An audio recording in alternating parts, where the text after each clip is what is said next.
Well, thank you very much for giving me the opportunity to share our experience with the use of electronic lab books in teaching activities. So my name is Isabell Schmitz, and since 2017, I work as a scientific employee at the Goethe University in Frankfurt, Germany. My main focus is on teaching organization of an international master degree program. And within that, I'm heavily involved in teaching activities such as giving seminars and lab courses on bachelor and master niveau. So approximately 3 years ago, we were in the process of renoveling our study regulations of the master program. And in this context, we were also thinking about how to improve the documentation of experiments in the courses, as we experienced that the students that were coming from different backgrounds, obviously were struggling with this quite a lot. At that time, the documentation efforts were quite low, and the documentation itself was a bit messy, with a lot of additional notes being loosely attached to their, at that time, paper-based lab books. So luckily, at the same time, Hüseyin Usun, the ELN project leader at the university, had started his work, and he was very open talking to people who work in the lab and were willing to try new things, just like the ELN documentation. So we quickly found out that the implementation of an ELN in the teaching lab would bring some benefits with it. So first of all, it would improve the overall course organization and efficiency of documentation, as we would have all the necessary information in one place. Secondly, ELNs would facilitate the collaboration between students, because usually the students in our classes work together in small groups, but also between the students and the teachers, who could easily give feedback through the comment function. Lastly, an implementation of ELNs in teaching would give students, would guide students towards documentation that aligns with modern research practices. In the master program that I'm supervising, about 40% of the students leave academia once they graduated, and they typically go to industry. So the amount of companies that use ELNs is quite large, and therefore the students would benefit from an early use of ELNs during their studies. So we then started with a transition in 2022 with the pilot phase, and now we have it implemented the 3rd year in a row, and we, as well as the students, are quite happy with that. So I would like to guide you now through the steps that we took action in to implement the ELN in our teaching classes. So first of all, we took care about proper user management. For each course, we have a group with subgroups that reflect the students and the year they are in. With it, it's easier for us to give and also to withdraw rights. We've undertaken also an extensive onboarding process for the students so that they are capable of working with eLabFTW.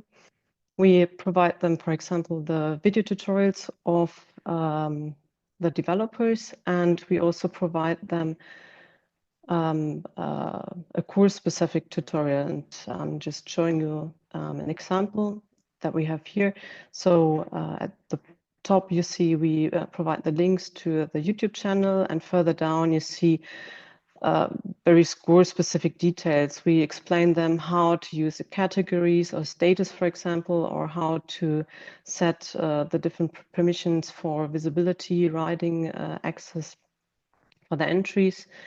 And further, we also tell them how to import images, tables, how to use timestamps, etc. And we further offer students to borrow tablets from us, and we also give them some information on how to use the tablets and what they have to do once they want to return them with us. So I've already mentioned that we do offer some hardware equipment. This is a set of, we bought a set of 22 tablets together with keyboards. And we have also covered the tablets up in these sheets here, and to make them less prone to damage in the laboratory. And we like to store these setups in these little containers that you see at the bottom. They have wheels at the bottom, and they are lockable, so we can move them easily from lab to lab, because typically our courses are different locations on campus. And we conveniently can also charge all devices at the same time. It's very nice to have. Last but not least, we also provide them course-specific notes, as you see here.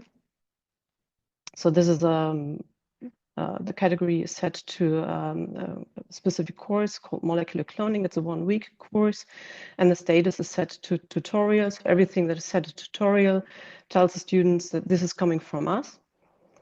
And further down, you see the protocols that we provide the students. So they could basically copy what we provide them, but they have to also adapt it to what they actually did in the laboratory, and they have to also add figures or images, tables, calculations, or any declare any changes that they made to these protocols that we provide.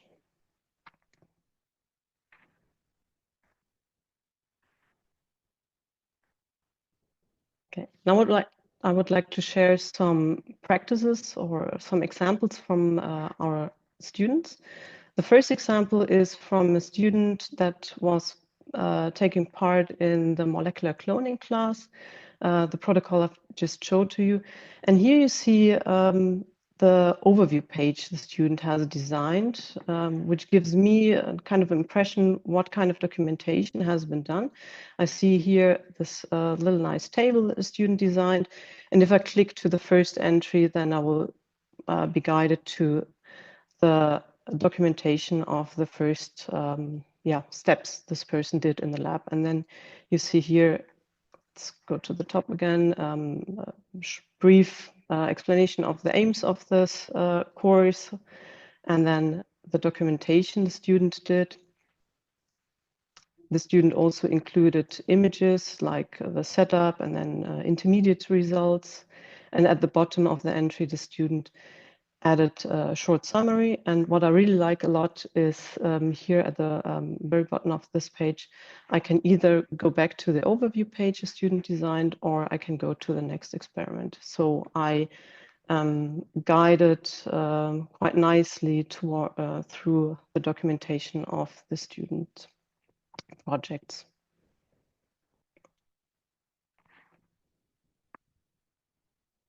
I would also like to show you another type of documentation that a different student did in our courses. So this is now a different course on cell culture work.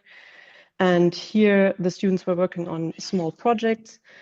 And this student here documented everything that belonged to one topic in one entry. And then we have a chronological order of what this student added here into this entry. We see here on the right-hand side also calculations that were included. And what I really appreciate in this is that there are also links to the current literature. And then finally, the results from the microscopy that we did. Okay, so we do not only use eLabFTW for coursework, we also use it for organization of the program itself. The students that are in our program have to attend colloquia, or let's say lectures of their choice, and they have to prepare short summaries of those lectures, and then they have to also collect signatures of their attendance. And we do all the documentation also in eLabFTW, which I think is really nice to have everything in one place. So we first of all provide students with an overview on how they should document everything. For example, how they should name the files, etc. And then this is how an entry of a student could look like. There are the different summaries for the talks that people attend. And then at the bottom, they can upload the signed sheets, and then we can accept it, and then they get the credits for this. So we also asked the students about the pros and cons on eLabFTW that they see. And what they really like is that once you designed a template, you can use it over and over again. They appreciate the consistency and standardization of the documentation, and that you have everything in one place. So all the entries, the resources that you can also add your results and can link to other sources. It's fairly easy to use, and you have a seamless transition from one device to the other because it's web-based. They also like using the features like timestamps or these single steps that you can tick once you've completed it, that you can insert drawings, tables, figures, and that you have a very good search function. They also like the visualization options that you have, and that you can share your results very easily with colleagues, and that you can do multiple documentation approaches in parallel. What they didn't like that much so far is that it seems to be quite time consuming when it comes to preparation of the entries. But I also asked them how it is with paper-based documentation, and they also say that's time consuming. So it seems to be a general issue for students to document their work. They didn't like that they have to take off their gloves once they want to make an entry in their private devices. When they use our devices, then they can leave their gloves on. And they don't like that they do not have these scribbling options on scribbling papers because we do not allow them to take notes on paper in the lab. And they see that there is a lot of potential for working with calculations or drawing calculations, writing them down, or doing calculations in eLabFTW also. So far, we've made many positive experiences using eLab. In our course settings, the students are very open to working with ELNs. I mean, this is a digital native generation that we work with, and usually they get along with these things much better than, for example, I do. We also experience that the students are very creative and come across with good and reasonable ideas on how they structure their experiment documentation. We also leave it quite open to students if they want to stick to a more chronological documentation of their work, or if they want to document the work according to the projects they are working on. However, we also experience that the students need a lot of support on how to set up a proper documentation workflow. So we've seen regularly that students still take notes on scribbling papers in the courses, and then they want to transfer it once they get home and have time for it. And we try to prevent this by telling the students that they should take their time for proper documentation before they start an experiment, and that they should make changes or adaptations to their entries directly instead of making notes on paper. So this is really the only thing that is still a challenge for the students, because they've learned to document on paper, and now they have to make the transition also to the digital documentation.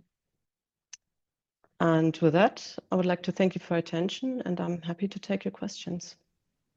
Thank you very much, Isabell, for this great presentation. Very interesting. And you already have a question from Andrew.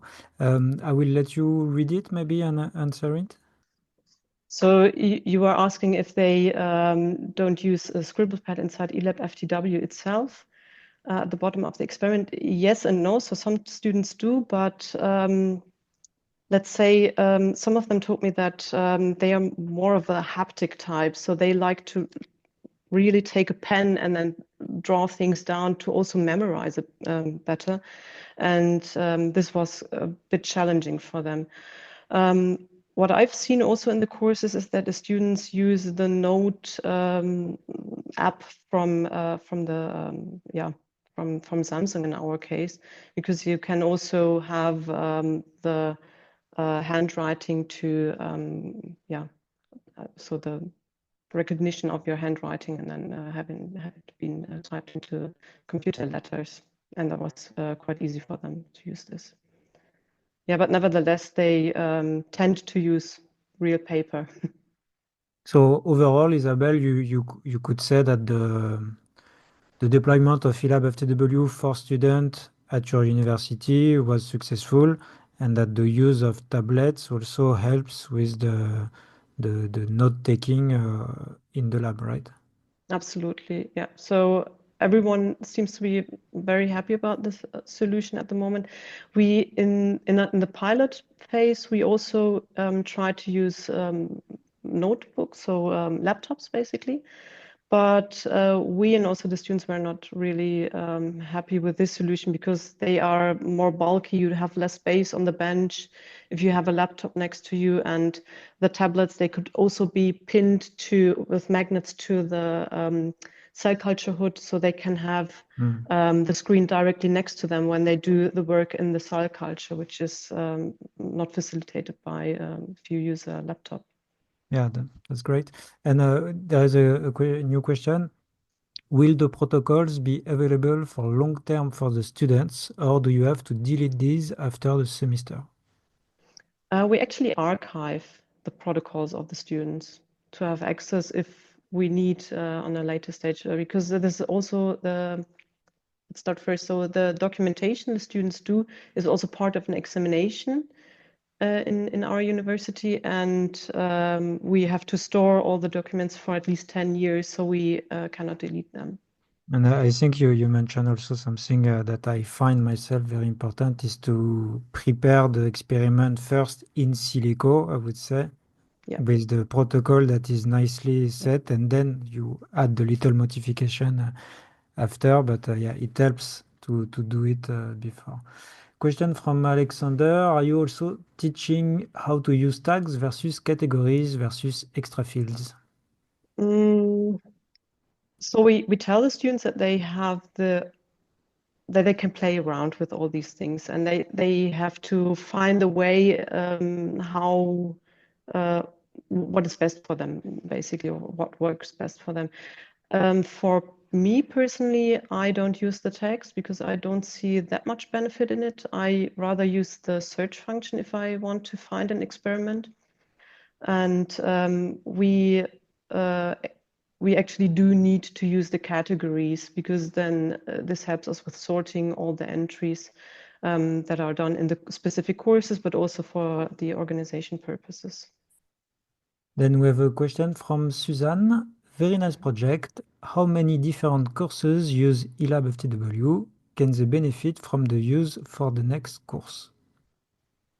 Yeah, so under my supervision, there are currently 3 different courses that use eLab, but at the university in general, there's also the chemistry. So I'm from the biology department. There's also the chemistry department that also uses eLab, and also colleagues from my faculty also now used or implemented eLab in their bachelor courses. So it's extending, as you see. Can they benefit? So to some extent, the students can benefit from the previous entries.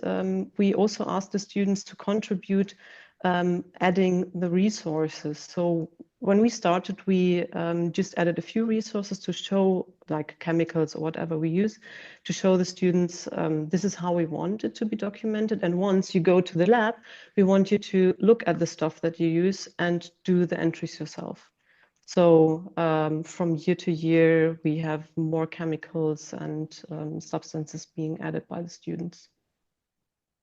Then we have a question from Oana. Could you please give some examples of the whole structure, teams and groups in eLab? So we have like a big umbrella group, which is for the entire master program that I'm supervising. And then for each class, for each year that goes through these courses, we have a subgroup of students, so that I have all the people that are in the lab together with me, together in one subgroup. Okay, thank you. Question from Bianca. If you're using templates, how much do they actually have to document themselves, or do the final docs look all more or less the same? Yeah, so we provide the students the protocols, and the protocols are quite detailed. I've shown you one example, but once I look at the entries the students make, their documentation looks completely different. So they use what we provide them as like a skeleton, and they build everything that they do around it. Yeah, so they have different types of images that they add. They also have different adaptations to the protocols because each group might have done something differently. And overall, the appearance looks differently because some, as I already said, also some people like to stick more to a chronological documentation, whereas others do entries according to their project. So overall, what I see among students looks completely different. And the last question, probably from Andrew. Have you seen examples where students have shared good practice between each other? For instance, are other students building on the tables and link structures from the examples you showed?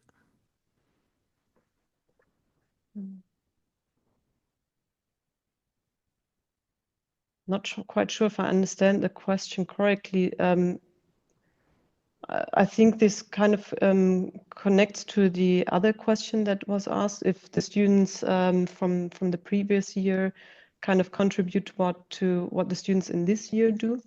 So typically what I do is once a class finished working in the laboratory and we have all the assessments done, then I start to archive their documentation so that the new students don't see what the students from the previous years have done. Because in our case, since this is part of an examination, I want the students also to think about their stuff themselves and not to look at what have others done that much. I give them some examples from previous years, but I do not show them everything.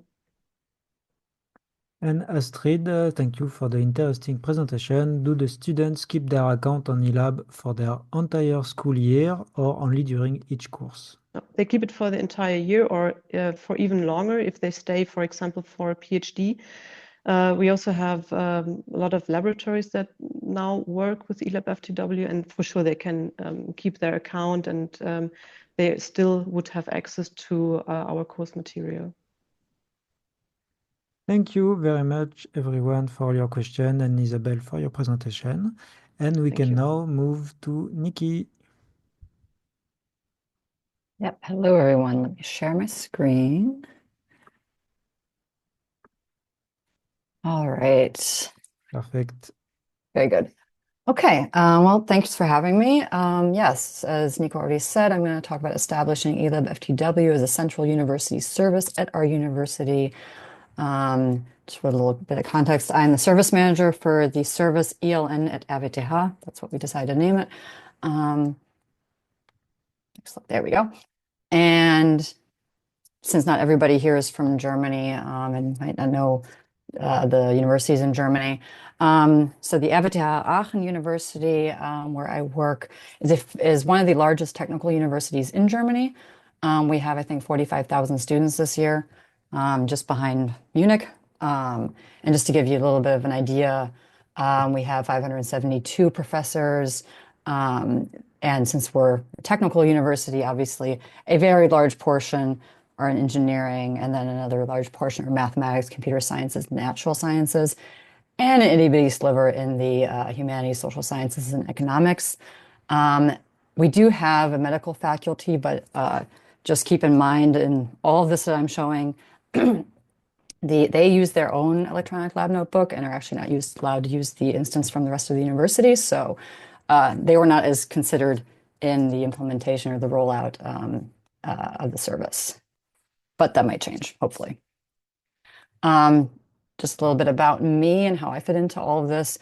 I started working at the university at the IT center as a data steward in 2021.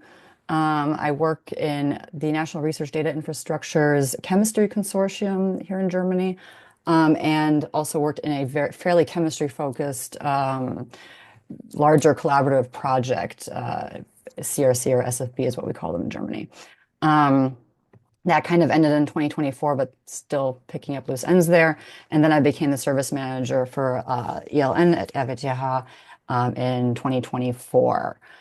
So I'm also kind of considered the chemistry data steward, I guess you could say. My background is in chemical engineering, not chemistry, but still. And then I'm located at the Department of Research Process and Data Management at the IT Center in the group Technical Training and Consulting. And I'm one of about, I don't know, just over 200 employees, I think. So we're fairly large, depending on which universities you want to compare us with. And basically, I'm just going to do a little story time. I'm going to tell you how the timeline of how we came to where we are now with the rollout of eLabFTW at the university. But basically, when I started in 2021 in my projects, I was seeing, one research group had eLabFTW, another one had Commotion. Also, full disclosure on that one, Commotion is developed as part of one of the projects I'm in. But I was seeing a couple other ones. I think Furthermind was used by some of the research groups I was working with. And basically the IT Center stance at the time was, we're not going to centrally host one. We can't cover everybody anyway. It just doesn't fit our strategy. So in my group, we were already kind of seeing, we're getting more questions from people who are saying, well, we can't host our own. We just don't have the overhead for it. And it's hard to use others. Is there anything we can do? And so we were kind of saying, hey, research data management, looks like ELNs are becoming an important topic. Still, university, the IT Center said, it doesn't really fit. We're not going to host one. We started getting more questions, especially, I think I had some service desk tickets, even especially for eLab. And I was starting to attend a lot of the interest groups meetings, things like that for ELNs. And it felt like every major university in Germany was starting to roll out one or already had multiple ones, things like that. So we kept asking, can we please follow suit now? We're one of the major technical universities in Germany. We feel like we should have this. And then finally, at some point, I don't know if this is really 2023, but for story's sake, yes, they said, okay, start preparing things. And we said, yay. So that's when we kind of could start looking at what the requirements would be for an electronic lab notebook at our university. One big one from the university IT Center, so from us, was it had to be software as a service. The IT Center said it wouldn't host any new software. Ease of use was really important. It needed to be generic. Since, as I said, we're a large university with a lot of disciplines and subdisciplines, we know we can't cover everybody, but something generic should cover a good amount of people and working groups. We were looking at things like initiatives and standards, public participation and standards initiatives, and it should be open source. That's generally kind of strategy at the IT Center. And for us, it was kind of a no-brainer to use eLabFTW. Just one big thing to add to all the points is we already had experience with it. I had experience working with eLab through my previous projects. Already had contact with Nicole. We also, there's still active development going on by Deltablatt and their wider community. And one big one for us was that there's a very active user community in our state and in Germany in general that we can just learn from and network on. So in 2024, then I was named as the service manager and got to kind of come on board with planning all of these things. And then we followed the bureaucracy. There was a lot of bureaucracy to get this through. We had to do the terms of service, the privacy policy. We had to prepare documents on the roles and rights concepts so that our what do you call them? Work councils would kind of understand what is visible and why in the ELN. Things like that, and basically prepare this whole package for the work councils while working with the data protection officer to submit to both of our work councils and hope that they would okay everything. And they did. So in middle of 2024, so last year in June, we were able to start the pilot phase. We have the one instance pro-hosted, and so it's just for research. We do not have a teaching instance yet. And this is when we basically started the rollout. We just kind of a little bit of background to what we had to restrict. Basically, personal data that is allowed in the notebook has to be things like things to track scientific work. So for example, if you have a student assistant who did an experiment, that's allowed to go in there, but no sensitive data such as patient data. Not a real big deal at the moment since, as I said, the university clinic or medical faculty can't use the notebook, but that might be something we have to look at in the future. I also always have to make it kind of clear that it's mainly for documentation type data, not for large amounts of files and things like that. For that, we have an external data management service, Cosign. So basically smaller files and smaller data values may be attached to things, but please don't overload everything. We also have our internal documentation that we started in preparation for the pilot phase.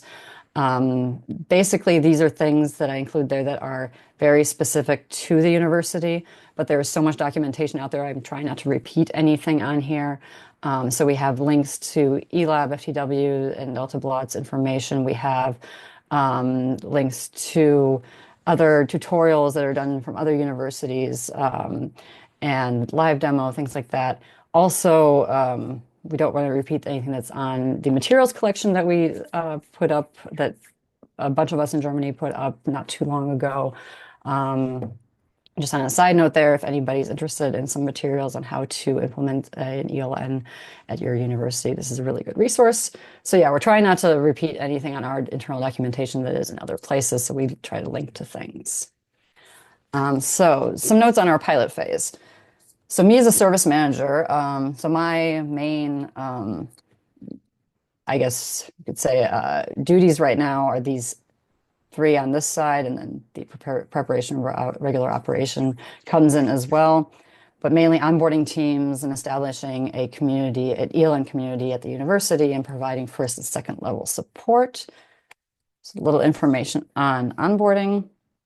So basically what happens is we get a team request via our IT service desk. I have a team request form on our internal ITC help documentation that they may or may not send me. If not, I'll just ask them to send me one. I schedule an onboarding meeting. This is fairly open. I basically say it takes about an hour. I can come to you, you can come to me, or we can just have it online. And then we have that 1-hour meeting where I give a demo, I give some information on best practices. It's basically a big Q&A session. I tell them to ask me all the questions they have. They explain their research a little bit so I know what to focus on when I'm doing a demo. And then by the end, the team has been created, and at minimum, the admins have access. And we check that everything works out with the SSO login and all of those things. Afterwards, I provide an onboarding email that has a few more resources. I don't use eLabFTW's onboarding email for this. Just, I really like that feature, but usually I personalize this one a little bit to include some maybe resources that are very specific to, for example, biologists or things like that, things that we talked about in the onboarding meeting. But also I'm trying to make sure to get them used to contacting me via the service desk. And so that we have a little bit more reporting on requests that are coming in. In terms of establishing an ELN community at the university, I have monthly meetings with pilots and other ELN users. I'm actually just coming from one. Basically, my thing is I don't work with the notebook as much as they all do. I don't do active research, so they can help each other more than anything. And this is working really well. Basically, I leave pretty much half the meeting at least open to them to just talk about issues that they're seeing or how they've implemented things. One of the institutes actually just gave an update on how they're doing a full rollout at their institute. So they gave a little presentation on that. We're starting to have smaller meetings with defined user groups. For example, I have one with a biologist tomorrow on how to harmonize things across their teams. My aim is also that we share solutions across the RWTH and beyond. And for one way to do that, I have a GitLab project that's supposed to include related materials. I'd really like to have more in the scripts and templates thing. There's nothing in there yet, but hopefully we'll get there. Yeah. And then kind of going hand in hand all this, we provide the first and second level support at the IT center on basically general user questions. I don't have to do a lot of the very technical things since we have a hosted version, which is great. We're very happy with that. So any tickets that come in via our IT center service desk are filtered through the first level support colleagues who, we have one designated person for that, who checks if they can answer anything. We tend to have problems with our single sign-on and student emails not matching, so that's something they can easily solve. But anything beyond that goes to me. So general support for any questions or remarks, anything, for example, a change in the sysadmin settings. We recently implemented a change to allow for anonymous users and public, so we could have a public sharing link on experiments or anything like that. I'm also kind of comes out of the onboarding means I'm the primary contact for team admins in this respect, and also the point of contact for DeltaBlot. And from all this, if we get, for example, feature requests or bug reports, I put those into GitHub as kind of a service to our users. And if I want further comments on it, I ask them to then comment on it. But I kind of also like to, for myself, know what kind of is what the requests are, just so I can have kind of an overview of what our users think is important. And yeah, and last but definitely currently not least is the preparation for the regular operation. So we are still in pilot phase, and the plan is to have regular operation by the mid-2025. I'm a little doubtful that that's going to happen. Should mention that has nothing to do with DeltaBlot on this point. This is purely just the process of the RWTH being slow, I think, or maybe we're not fast enough to get to keep up with the processes. I don't know. But basically, we want to switch the login from single sign-on to the DFN-AI authentication and authorization manager to kind of facilitate external collaboration and also get away from the problem with our matching emails in our system. We need a local backup. The IT center requires that for our regular operation. We want a second instance for teaching, which is why I'm always excited to see these presentations on teaching. It gives me valuable resources for people who want to implement the ELN for this. So I had to rework the data protection policy for the external collaborators and for teaching. And we had to resubmit everything through Work Council, so I could do the whole pile of bureaucracy again. Once we have all that, we're hoping to be able to roll out our regular operation. Our users would be extremely happy because they've put in a lot of work into getting started with this, with the ELNs in their working groups. So that's basically just an outline of everything that I do, I guess, my day-to-day work with eLab as a sysadmin at the IT center. Pretty much the end of my talk, just to give you some figures that we have right now. I know we only have 168 current active users. I think for the size of our university, that's not very many, but as you can see here, it is on the rise. We have 20 teams. You can see that I recently onboarded one. And what I really like to see is I have this graph that shows me the experiments and the resources, and I can see that they're basically always increasing, which is what shows me that people are actually using the ELN. They're not just signing up for it and then never looking at it again. So, and that's it for what I was going to tell you. I'm happy to take your questions. Thank you very much, Nikki. I have posted in the chat the link to your GitLab for the reporting scripts if some users are interested in there.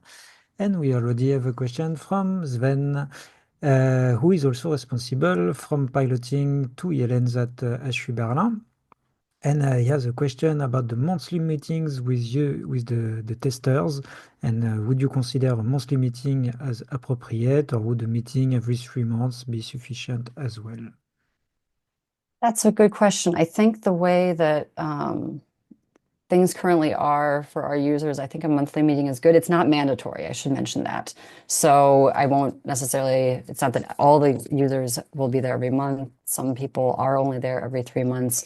But we definitely have people who are doing a very structured rollout who try to send somebody of their larger working group every single time. And I think it does help to have it every month. But I think that's just something that everybody has to decide for themselves. And I might change it once we're in regular operation. Yeah, I think maybe at the beginning it makes sense, and then later every 3 months Yeah, would be enough. I'm actually thinking of changing it to like I cannot think of the name in English, so, well, at least Sven's German, probably offene Sprechstunde is something I was thinking of doing, like this is an open hour, anybody can come in, ask some questions, and leaving it if they want. Thinking of doing that for regular operation. So a question from Alexander from TU Graz. Out of curiosity, how do you define active users? In other words, what criteria do you use? I get similar questions. In this case, it's just not archived. That's all. Yeah, it's not this. I think Nico, you guys have active users, people using it in parallel. In this case, it's just not. It's just people who have not been archived. So, anonymous attendee, perhaps I missed this, but how do you handle instance separation and generation? Or are you setting up a single eLab instance for the entire university? This is both a performance and security consideration that impacts the architecture. And say we have one single instance for the entire university. I know that we already have some questions coming in, especially when we have industry projects on how visible things are. So those are things that we're still working on. Yeah, basically the application allows for separation of who can see what. So it's fine to have one big instance for university, but it's true that some institutions choose to go with a lower scale of instances, let's say, especially if you have, for instance, some labs that are working on very sensitive topics. Then it might make sense to make a separate instance, very completely separated from the rest, in order to make really sure that even in case of a bug or misconfiguration, the data will not leak. Oana, how many users do you have in eLab? 20 teams, I heard. How many of you manage onboarding, meetings, and supports? Me. Yeah, 20 teams so far, and that's going to probably go on the rise, especially. So we did one marketing, not even campaign, one blog post for this. Most of it's word of mouth right now. I'm guessing when we go into regular operation, oh yeah, the first part of your question, by the way, 168 active users, 20 teams. I really do onboard every single team, and I try to, honestly, we have very few support questions, so that's honestly great for me. But I try to do the onboarding and meetings is all me. I'm thinking of trying to make the onboardings only be a couple predefined time slots so that at least the service desk can take over scheduling them for me. Because I'm kind of thinking it's going to be too much when we do the big rollout of the regular operation, but we'll see. Okay, and then there's a question from Michael. What are the most common mistakes new users make or questions coming up in your pilot phase? I think if there's any mistakes that I know of. I don't think I know. I don't think anybody's told me of any big mistakes they've made yet. I would say the questions that come up, a lot of questions are about visibility and things like how do I ensure that this is invisible to everybody, or how do I share things? That's a big one too. A lot of people want to share things. A lot of people want to share things across the institute. Some people want to share things across the entire university. That's been a kind of an ongoing discussion. Is if, for example, devices should be shared more widely, or device template or templates at least. Things like that is in most of our pilot groups becoming a bigger discussion, and that was a discussion from the beginning. Other questions are, so the latest couple onboardings I had, there were very few questions, I felt like. I'm waiting for them to start playing with it and then ask me questions. The other one is that I get a lot, and I have to stress, is can we put our huge image stacks in here, attach them to experiments? And I had to say, no, please don't. Okay, John, thank you for the presentation. I can see that you provide first and second line of support. May I ask how much effort this takes?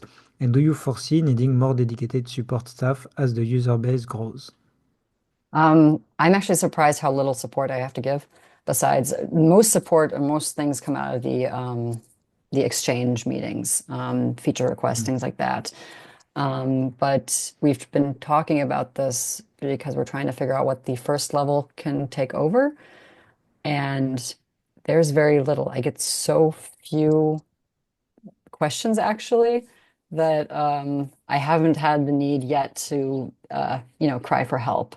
I have a 50% of my position, I hope that's correct, is dedicated to the service manager position. And so far it hasn't grown over my head. Since there's very few issues, not a big problem yet. But yes, I could see we might need to maybe have somebody else put in a little more work when the user base grows. But I'm kind of fearful of that already. Especially if you go on holiday, there is no one to. That one, well, then it goes to my group lead, and he basically is like, wait till she's back. Someone asked, how do you deal with the permissions? Can someone publish to the entire university? Somebody could. We even allow anonymous users. So basically, I try to explain to everybody all the things that they could be doing. That's one big part of the onboarding, is to explain exactly that you can share everything with everybody if you want. We do have the only owner permission disabled, so at least admins can always see everything. So it's very flexible. So far, as I said, we haven't had any problems, but that's one point that I'm keeping an active line of communication going with the users. A question from Andrew. Thank you for sharing your process. Looks like things are going really well. Can I ask whether any central facilities or technology platform who are using eLabFTW? And if so, could you say anything about how they interact with groups? I guess it's missing the word have between you and any. Oh, So yeah, question about platforms, basically. Well, I was saying the central facilities is one point, actually. There is interest from at least one central facility, actually two central facilities on using it. So that will come in the next phase, basically. So I don't really have experience yet. I'm not quite getting what the question with the technology platforms is. I can say that we're trying to connect it, or eventually we'll try to connect it with some of our other research data management platforms, hopefully. Yeah. So Benjamin, thanks a lot for this nice presentation. I'm a group leader from Tübingen. That was right, Tübingen. Trying to promote eLab there. So far, we have our eLab set up for our own group, but the goal is to promote it for the whole university. That's a great goal. Knowing that we have two universities, the academic one that do not want to plan anything yet, and the clinic who rely on Lab Guru, despite no one wants it, and despite I might say that our American friends get all your data for free. Do you have any advice on how to convince university authorities to set up eLab at university level? I'm actually really not sure how we finally got that done, since I wasn't really involved in it. I think being really annoying helps. Just keep asking and keep asking. We actually have the exact same problem with the clinic. They use eLab Journal. That was a decision that was made years ago. Yeah, so that's actually an ongoing discussion too, if they're going to move from one to the other. But I really don't know what made the IT center change their mind on this. I think it was just that it was becoming very clear that's where everybody was moving towards, its central instances. I mean, almost every university around us had started planning, or at least had already implemented having an ELN or was planning on it. So that helped. But yeah, I don't know what the final argument was. I wasn't part of those discussions. Yeah, I guess it really depends on the person on the other end, because some arguments might have a more impact than other arguments depending on the person. Some people, for them, it's very important that the tool is open source. For others, it's really important that other German universities are also using it. And Benjamin, feel free to contact us. I can give you a list of all the German universities using it. It's a long list. And for some others, it might be the argument of sovereignty. So in this world, sovereignty becomes much more important than maybe 10 years ago. So it might be also something that might help move the line to say, okay, maybe we do not want to share all of our clinical results with the Trump administration, because there is the Cloud Act and because they have access to all the data on LabGuru because it's an American company. Okay. And then Nürnberger, do you provide best practice examples, BSPIL configuration for how to structure resources and tags and categories for the engineering labs? We don't. I think a lot of this is a time constraint on my part too, that I haven't done anything here yet. I do have I have a demo that I share that's based on my master's thesis, but I wouldn't say that's even a complete best practice. So we don't currently, we might at some point do something. I know that the Universität Duisburg-Essen is planning something or had some ideas on that. So I might try to reuse someone else's just because, as some of you've kind of commented, my resources are limited and it's just me. But I think that's actually a good idea. Someone is asking, how do you manage feature requests and bugs to eLabFTW? Are you centralizing things or allow for users to directly ask in the eLab GitHub repo? Users are welcome to do their own feature requests and bug reports. I would like it if they told me. But mainly I do them on the GitHub repo, and I actually have a GitLab repository where I try to collect everything. Also for users to give me a little feedback, hey, what's really important to you? But I also try to get them to kind of look at their own issues that I've created and comment on them, because a lot of times they can give a lot more details and information than I ever can. And I have a question also. You mentioned pilot users. So who are they and what profile do they have in the lab? This is really varied. So I think one of the first groups, I actually onboarded them before the pilot phase was official. They had access to my test instance instead. That group, it's they're part of, I think, the civil engineering faculty, textile technologies. That was more of a PhD student initiative, kind of grassroots type thing. Others, it comes from management level. For example, if a new project has just started and one of the requirements of the German Research Foundation is for documentation in electronic form. So it really depends on the group. It's very varied. Okay, great. So I think we went through all the questions. And so thank you, everyone. Thank you, Nikki, again for your presentation. Thank you for watching. See you at our next community meeting in 2 months. Bye.